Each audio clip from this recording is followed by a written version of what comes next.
मुसलमान सुरक्षित नहीं है? बिल्कुल नहीं है, 100% नहीं है। भूमि देखेंगे तो यहाँ पे मंडल कमंडल पे भारी होते हुए फिलहाल आज की तारीख में नजर आ रहा है पूर्णतः। ब्रिजभूषण जी का टिकट काट दिया, लड़के को टिकट दे दिया, तो क्या फर्क पड़ता है?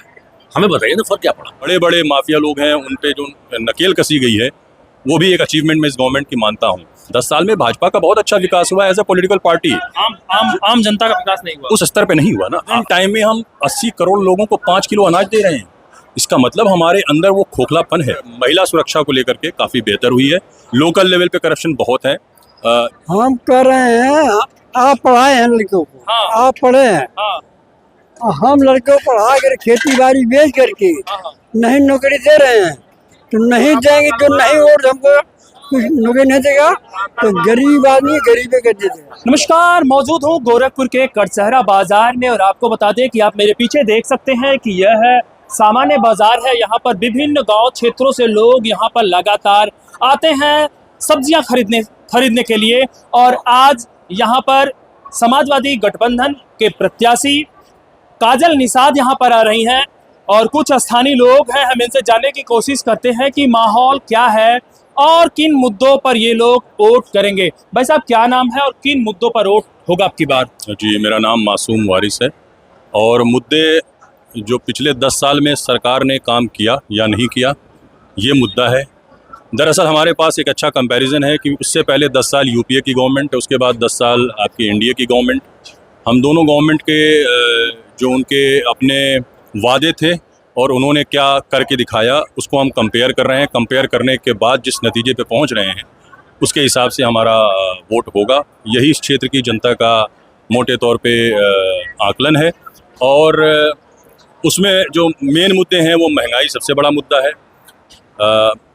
मार्केट है, आप देख लीजिए, चीज़ें इतनी महंगी हैं, कमाई उतनी ज़्यादा है नहीं, तो जितना पैसा आदमी लेके आता है और जो सोचता है उससे शायद 60% 70% ही खरीद के जा पाता है, बाकी नहीं ले सकता। तो महंगाई एक बहुत बड़ा मुद्दा है। युवाओं के बीच में बेरोज़गारी बहुत बड़ा मुद्दा है और भाईचारा एक बहुत बड़ा मुद्दा है। और ओवरऑल जो करप्शन को लेकर के जो चोट कर रही है प्रेजेंट गवर्नमेंट, वो चोट कितनी सही कर पा रही है नहीं कर पा रही है, इसको लेकर के भी एक मुद्दा है। क्योंकि करप्शन तो प्रेजेंट गवर्नमेंट में भी हुए हैं और चूंकि वो थोड़ा डिक्टेटोरियल स्टाइल ऑफ गवर्नमेंट है, इस वजह से वो उतनी चीज़ें उभर करके आ नहीं पा रही हैं और पिछली गवर्नमेंट की चीज़ें वो उभार रहे हैं। तो करप्शन एक मुद्दा ज़रूर है। लोकल लेवल पे करप्शन बहुत है, ये कहना कि नहीं है, ये इससे मैं इत्तेफाक नहीं रखता, है ज़रूर है। और इसके अलावा महिलाओं की सुरक्षा भी एक मुद्दा है। हालांकि ये मैं ज़रूर कहूँगा कि प्रेजेंट जो यूपी गवर्नमेंट है, योगी गवर्नमेंट, उसमें लॉ एंड ऑर्डर, महिला सुरक्षा को लेकर के काफ़ी बेहतर हुई है, इसमें कोई दो राय नहीं है। और जो बड़े बड़े माफिया लोग हैं उन पे जो नकेल कसी गई है वो भी एक अचीवमेंट में इस गवर्नमेंट की मानता हूँ। बट ओवरऑल जो मुद्दे हैं चुनाव के, वो बेरोज़गारी, महंगाई और करप्शन, शिक्षा, इंफ्रास्ट्रक्चर का डेवलपमेंट, यही सारे हमारे मुद्दे। तो सरकार, अभी आप कह रहे हैं आपसी भाईचारा, सरकार तो ये दावा कर रही है कि जब से केंद्र और राज्य में सरकार हमारी आई है तब से कोई दंगा नहीं हुआ, कोई बवाल नहीं हुआ उस तरीके से जैसे सपा के राज्यों में होता रहा है। नहीं, वो बात आपकी ठीक है, नहीं हुआ है। लेकिन यूपी में बहुत सी जगहों पे छोटे छोटे ऐसे हुए हैं, वो उतने मीडिया में आए नहीं। दिल्ली में इसी गवर्नमेंट के अंडर में दंगे हुए थे, सेंट्रल गवर्नमेंट रूल करती है वहाँ पे law and order daily government के अंडर नहीं आता। बहुत बड़े हमने वहाँ पे कम्युनल राइट्स देखे थे। तो और फिर सिर्फ राइट्स मत देखिए, आप ये देखिए कि लोगों के खिलाफ वायलेंस, एक आदिवासी वहाँ मध्य प्रदेश के अंदर, उसके ऊपर पेशाब कर दिया गया, तो ये कोई अच्छी बात थोड़ी है। तो कहने का मतलब ये है कि कहना और करना दोनों में बड़ा फ़र्क है। जिस तरीके से हमारे देश के मुखिया बड़े बड़े मंचों पे, आपके जो ये चुनावी मंच हैं, उससे जो भाषण दे रहे हैं, वो भाषण जिस तरीके का उन्होंने मतलब भाषा शैली का प्रयोग किया, मुझे नहीं लगता कि प्रधानमंत्री पद पे आसीन होते हुए इस प्रकार की भाषा का प्रयोग करना चाहिए। उसकी एक अपनी गरिमा है, इससे कोई फ़र्क नहीं पड़ता आप किस पार्टी से हैं, किस विचारधारा से हैं। जब आप उस गद्दी पे बैठते हैं तो आप मात्र संविधान की शपथ लेते हुए एक इंसान हैं जो प्रधानमंत्री पद के ऊपर आसीन है और आपको उसी के हिसाब से ही बिहेव करना चाहिए। और ये चीज़ सबके ऊपर लागू होती है। जो पिछले बने थे प्रधानमंत्री उनके ऊपर भी, आज जो प्रेजेंट है उनके ऊपर भी, और जो फ्यूचर में बनेंगे उनके ऊपर भी लागू होती है। आपके हिसाब से गोरखपुर में योगी आदित्यनाथ का गृह जनपद भी इसको कहा जाता है, तो लड़ाई किससे किससे है? नहीं, ये तो क्लियर है, यहाँ पे लड़ाई आपकी भाजपा वर्सेस गठबंधन में यहाँ पे सपा को ये सीट मिली है और काजल निषाद लड़ रही हैं, और भाजपा से रवि किशन का टिकट दोहराया गया है, प्रेजेंट एमपी हैं और वो दोबारा ताल ठोक रहे हैं। तो अब ये कह पाना कि पलड़ा किसका भारी रहेगा, ये अभी बहुत मतलब प्रीमेच्योर है, इतने पहले हम लोग नहीं कह सकते। 1 तारीख को यहाँ चुनाव होना है, लेकिन मुझे लगता है कि किसी एक का पलड़ा भारी इस वक्त अभी नहीं कहा जा सकता, टक्कर कांटे की होगी। क्योंकि कहीं ना कहीं ये जो अखिलेश यादव ने पीडीए वाला मुद्दा उठाया है, जो जातीय समीकरण है, ख़ासतौर पे उत्तर प्रदेश और बिहार जैसी भूमि में, ये समझ में आता है अपना पीडीए को लोग परिवार डेवलपमेंट अथॉरिटी कह रहे हैं। नहीं, परिवार में सिर्फ 5 ही नहीं, टिकट दिए परिवार और पूरे प्रदेश में किसी यादवों को टिकट नहीं दिए। नहीं ठीक है, थोड़ा सा आप आगे आ जाइए। तो ऐसा है, मैं बताता हूँ। परिवारवाद जो है सिर्फ और सिर्फ यूपी मतलब अखिलेश या मुलायम या समाजवादियों में नहीं है, कांग्रेस में भी रहा है, भाजपा में भी रहा है, अभी हमने रिसेंटली बीएसपी में भी देखा, उससे पहले हम टीएमसी में भी देख रहे हैं। तो मैं ये नहीं कहता सिर्फ एक पार्टी में है। कोई ये कहे कि बीजेपी में सिर्फ परिवार बाकी पार्टियों में नहीं है, तो मैं ये नहीं मानूंगा, बाकियों पार्टियों में भी है। कोई ये कहे कि सिर्फ एसपी में ही है, बाकी में नहीं है, तो मैं ये नहीं मानूंगा, सब पार्टियों में है। तो कहने का मतलब ये कहीं ना कहीं ये तो खैर एक तरीका होता है, सामने वाले का नैरेटिव है, उसको काउंटर नैरेटिव इस्टेब्लिश करने का एक तरीका होता है। अदरवाइज परिवारवाद तो हर जगह है। क्या आप राजनाथ सिंह का बेटा चुनाव नहीं लड़ रहा है? क्या आप ये पूर्व मुख्यमंत्री कल्याण सिंह के सुपुत्र चुनाव नहीं लड़ रहे? लोग कह रहे हैं कि सरकार 80 करोड़ लोगों को 5 किलो राशन दे रही है। देखिए, हम 2047 में विकसित भारत बनने का लक्ष्य रखते हैं, बहुत अच्छी बात है। हम दुनिया के तीसरी अर्थव्यवस्था बनने जाते हैं, बहुत अच्छी बात है, और बनना भी चाहिए हमें। लेकिन ऐसा हम अचीव करने की कोशिश कर रहे हैं तब जब प्रेजेंट टाइम में हम 80 करोड़ लोगों को 5 किलो अनाज दे रहे हैं। इसका मतलब हमारे अंदर वो खोखलापन है, कहीं ना कहीं हमें इस चीज़ को ख़त्म करना है। हम क्यों ना ऐसी व्यवस्था करें कि वो लोगों के पास इतना रोज़गार आ जाए कि वो 50 कुंटल अनाज खरीद के अपने घर रखें, खाने के लिए भी, बेचने के लिए भी, उनकी खेती में इजाफा हो। आप एमएसपी दीजिए, उनकी लागत नहीं निकल रही धान और गेहूँ, आप एमएसपी दीजिए, आप मिनिमम सपोर्ट प्राइस आपने जो सरकार कह रही है कि हम किसानों को 2000 रुपये हर तिमाही सम्मान निधि दे रहे हैं, साल में 6000 रुपये दे रही, बिल्कुल दे रही है, लेकिन कहने का मतलब क्या वो सफिशिएंट है, क्या वो इनफ है? आपने खाद में दाम सब्सिडी दी, 5 किलो खाद निकाल दिया। आपने सिलेंडर बोला था 450 रुपये, मनमोहन सिंह छोड़ के गए थे, अब आज 1100-1200 रुपये है। तेल, कड़ुआ तेल का दाम देख लीजिए, डीजल पेट्रोल का दाम देख लीजिए। डीजल पेट्रोल का दाम बढ़ने से जितना आवागमन है, जितनी भी माल की सप्लाई होती है, हर चीज़ उसकी ऊपर डिपेंड है, तो हर चीज़ महंगी हो रही है। तो कहने का मतलब वो 2000 सफिशिएंट नहीं है, वो 2000 सफिशिएंट नहीं है। भारतीय जनता पार्टी 10 साल में जब ये रूल करी है अभी हमारी कंट्री के अंदर, हमारे देश में, तो दुनिया की सबसे बड़ी पार्टी बन गई। 10 साल में भाजपा का बहुत अच्छा विकास हुआ एज ए पॉलिटिकल पार्टी। आम जनता का विकास नहीं हुआ, उस स्तर पे नहीं हुआ ना। अंकल जी क्या कहना चाहेंगे? इस समय उत्तर प्रदेश मुख्यमंत्री का यह गृह जनपद है और कहीं ना कहीं उनका मान सम्मान, स्वाभिमान, सब कुछ इस सीट को लेके लगा हुआ है, तो आम जनता का क्या रुझान है? अब देखिए, पूरे ज़िले का तो एनालिसिस हमने किया नहीं है, न पूरे ज़िले की बात आपको मैं बता सकता हूँ। दूसरी बात ये, अगर आप मुझसे इंडिविजुअली पूछते हैं कि भाई आपका वोट देने का क्या रीज़न है, जी, आप किन मुद्दों पे वोट देंगे, देखिए हमारा तो सबसे बड़ा मुद्दा ये है कि कम्युनल जो हार्मोनी है, ठीक है ना, ये सांप्रदायिक जो है सौहार्द जो बनाना चाहिए। आज माइनॉरिटीज़ को अपनी पहचान छुपानी पड़ रही है इस गवर्नमेंट के अंदर, तो ये मैं समझता हूँ ये हिंदुस्तान के लिए सबसे बड़ा सेटबैक है। आज आपको पहचान छुपानी पड़ रही है अपनी कि साहब मैं मुसलमान हूँ, ठीक है, इससे बड़ा और ब्लैक डे क्या हो सकता है हमारे लिए? तो योगी जी कहते हैं कि मेरे एक हाथ में भाला है, एक हाथ में भाला है, एक हाथ में माला है, तो हम मेरे लिए सब बराबर है। अब मेरी बात समझे, मुझसे किसी नेता के बारे में कोई ओपिनियन मत ले, मैं किसी के नेता के ऊपर कोई टिप्पणी नहीं करूंगा। आप मुझसे मेरी राय लें कि मैं क्या चाहता हूँ, पब्लिक क्या चाहता है। आपके हिसाब से ये लगता है कि मुसलमान जो है वो अपने आइडेंटिटी छुपा के बिल्कुल 100%, इसमें कोई दो राय है ही नहीं। मुसलमान सुरक्षित नहीं है, बिल्कुल नहीं है, 100% नहीं है। आज आप मुसलमान तो क्या है भाई, रोड नहीं जा सकते।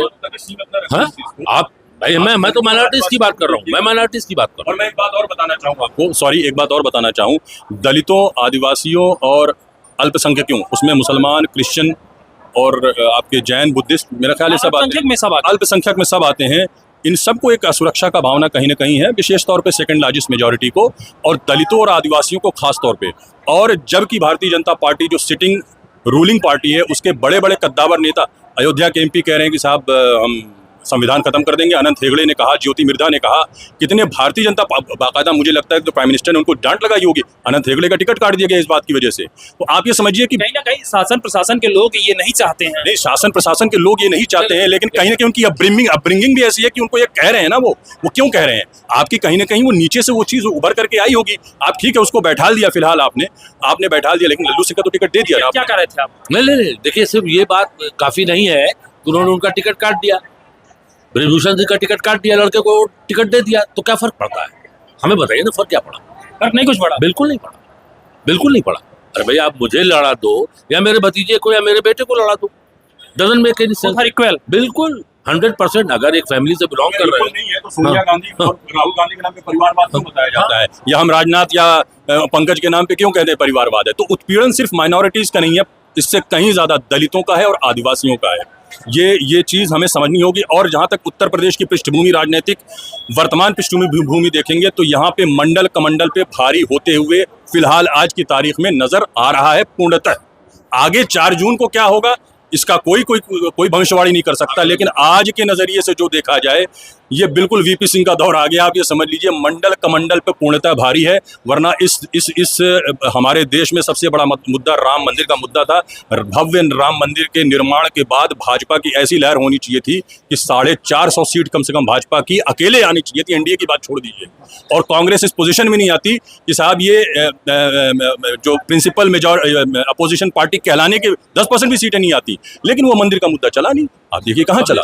अगर वो चला होता तो ऑब्वियसली अब देखिए पेट 10 साल तक जला है, तो अब वो फिर लोग समझ रहे हैं। मंदिर का मुद्दा नहीं चला है। नहीं, बिल्कुल नहीं चला, बिल्कुल नहीं चला। जो आज के दौर में जो पढ़े लिखे लोग हैं, ये सब कहते हैं बेरोजगारी, सब कहते हैं महंगाई, सब कहते हैं शिक्षा, सबसे जीडीपी का सबसे कम परसेंटेज शिक्षा पे खर्च किया जा रहा है। अगर वही जीडीपी का सबसे ज्यादा शिक्षा पे खर्च किया जाए तो शायद युवा जो है इस तरीके से मतलब पॉलिटिकल पार्टीज के वर्कर्स के तौर पे ना काम करे, वो अपना इंडिपेंडेंटली कोई बिजनेस करे या कोई जॉब में आए और अपनी परिवार को चलाए।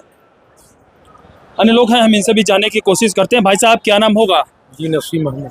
नसीम जी क्या माहौल है? माहौल ठीक है, बेहतर है। गठबंधन जा रही है आगे, गठबंधन आगे जा रही है। अन्य लोग हैं, हम इनसे भी जानने की कोशिश करते हैं कि क्या माहौल है और किन मुद्दों पर वोट देंगे। ये आम बाजार है और आम बाजार में लोग आए हुए हैं, हम जानने की कोशिश करते हैं। भाई साहब क्या नाम होगा? मेरा नाम राम कुमार वर्मा जी। वर्मा जी यहाँ किसका माहौल है? जी यहाँ पर तो मार्केट लग रहा है फिलहाल। नहीं, मार्केट आपका लग रहा है, अच्छी बात है, लेकिन फिलहाल ये यहाँ पर जो मतलब इलेक्शन के चलते इलेक्शन के हिसाब से किसका माहौल है? हमारे तरफ से तो बीजेपी है। बीजेपी। भैया क्या नाम होगा और इलेक्शन के लेके यहाँ पर किसका माहौल चल रहा है तगड़ा? नाम हमारा महंत प्रताप सिंह है। यहाँ जो है बीजेपी का माहौल है। बीजेपी का माहौल। दादा क्या नाम होगा? लालचंद। लालचंद दादा यहाँ किसका माहौल है? हम तो भाई बीजेपी वाले हैं। बीजेपी वाले। बाबू क्या नाम है? हर्ष त्रिपाठी। क्या कि अभी आप नए वोटर होंगे, अब की बार वोट डालने जाएंगे? हमारा वोटर नहीं है। अच्छा, वोटर नहीं है। किसका माहौल है घर पे, कुछ पता चला मम्मी पापा का? अभी नहीं, हमको नहीं सब पता, हम यहाँ नहीं रहते हैं। अच्छा, यहाँ नहीं रहते। अन्य लोग हैं, हम इनसे भी जानने की कोशिश करते हैं कि आम बाजार है, कई दर्जन गांव के लोग यहाँ पर आते हैं। दादा इलेक्शन को लेके एक प्रश्न था कि यहाँ पर किसका माहौल है? हम लोग देखिए हमेशा जो है कि बीजेपी के साथ थे और बीजेपी के साथ रहेंगे। अब की बार भी 400 पार 400 पार होगा। 400 पार। अन्य लोग हैं, आपको बता दें कि आम बाजार है, जो लोग खरीदारी करने आए हैं। दादा क्या नाम होगा? दादा अब की बार इलेक्शन को लेके किसका माहौल है? कुछ बोलेंगे दादा? अभी कुछ नहीं। दादा चाकरी देगा, लड़कों को पढ़ा लिखा देगा, उसको देंगे, बाकी नहीं देंगे किसी को। क्या दादा क्या कह रहे हैं, किसको देंगे? हम कर रहे हैं, आप पढ़ाए हैं लड़कों को। हाँ। आप पढ़े हैं। हाँ। हम लड़कों को पढ़ा कर खेती बाड़ी बेच करके नहीं नौकरी दे रहे हैं, तो नहीं देंगे जो नहीं वोट हमको कुछ नौकरी नहीं देगा तो गरीब आदमी गरीबे कर देगा। गरीब को दे देगा। यहाँ किसका माहौल है? जो माहौल की बात छोड़िए। दादा जैसे 10 साल केंद्र में मोदी सरकार रही है, तो नौकरी देने में सक्षम है, हुई कि नहीं? कभी नहीं हुई। कभी नहीं। परिवर्तन होगा? कभी नहीं हुई। भैया क्या नाम होगा और क्या माहौल है यहाँ पर? आम चुनाव को लेके? माहौल तो मान के चलिए बराबर में चल रहे हैं बराबर में चल रहा है। किसका पलड़ा भारी? जैसे इस समय तो प्रेजेंट टाइम में तो बीजेपी सत्ता में है, उसी का पलड़ा भारी है। उसी का पलड़ा। जी। आपको बता दें कि ये तमाम सारे लोग थे जो अपनी बात बहुत बेबाकी से रखे। ये गोरखपुर जनपद है और गोरखपुर जनपद का योगी आदित्यनाथ का गृह जनपद है। यहाँ पर क्या माहौल है ये हमने दिखाने की कोशिश की। अब बने रहिए हमारे साथ, फिर मिलते हैं कई नई जगह पे नई वीडियो के साथ। तब तक के लिए नमस्कार, जय हिंद।